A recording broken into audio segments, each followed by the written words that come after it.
প্রধানমন্ত্রী শেখ হাসিনা বলেছেন, যুদ্ধ ও সংঘাত বিশ্বের শান্তি বিনষ্ট করছে। তাই আলোচনার মাধ্যমেই সব সংঘাতের সমাধান চাইলেন প্রধানমন্ত্রী শেখ হাসিনা। জাতিসংঘ আন্তর্জাতিক শান্তিরক্ষী দিবস উপলক্ষে আয়োজিত অনুষ্ঠানে যুদ্ধের পেছনে ব্যয় করা অর্থ শিক্ষা, স্বাস্থ্য ও জলবায়ু পরিবর্তন মোকাবেলায় খরচ করার আহ্বান জানান প্রধানমন্ত্রী। আরও জানাচ্ছেন সৌমিত্র মজুমদার।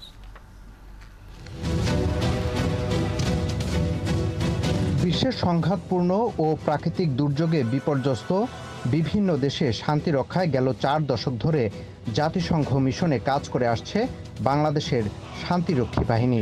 এই বাহিনীতে বিশ্বের দ্বিতীয় সর্বোচ্চ শান্তিরক্ষী সদস্য প্রেরণকারী দেশ বাংলাদেশ। বর্তমানে 13টি দেশে শান্তিরক্ষায় দায়িত্ব পালন করছে বাংলাদেশের 6092 জন শান্তিরক্ষী সদস্য। বাংলাদেশের শান্তিরক্ষীরা বিশ্বের 43টি দেশ ও স্থানে 63টি মিশন সফলতার সাথে সম্পন্ন করছে।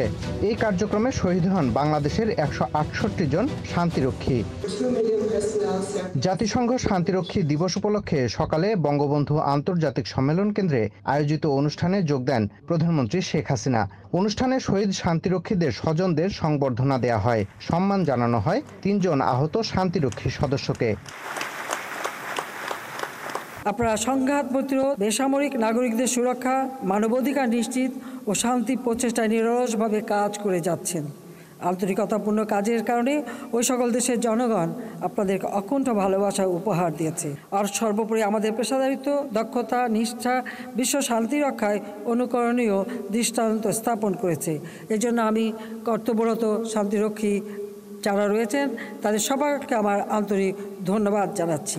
বিশ্বের বিভিন্ন স্থানে চলমান যুদ্ধ মানব জাতির কোনো কল্যাণ আনছে না বলে আবারও স্মরণ করিয়ে দেন সরকার প্রধান।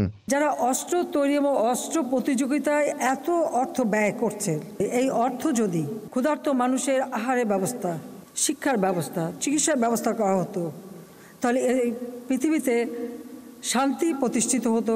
যে সমস্ত দেশ এখনও জলবায়ু পরিবর্তনের অভিঘাতে ক্ষতিগ্রস্ত হতে যাচ্ছে, সেই জলবায়ু অভিঘাত থেকে মানব জাতিকে রক্ষা করার জন্য সেই ফান্ডে সেই অর্থ দিতে পারে। পরে ভিডিও কনফারেন্সের মাধ্যমে বিভিন্ন দেশে দায়িত্ব পালন করা শান্তিরক্ষী সদস্যদের সাথে কথা বলেন প্রধানমন্ত্রী শেখ হাসিনা। সৌমিত্র মজুমদার, 71, ঢাকা।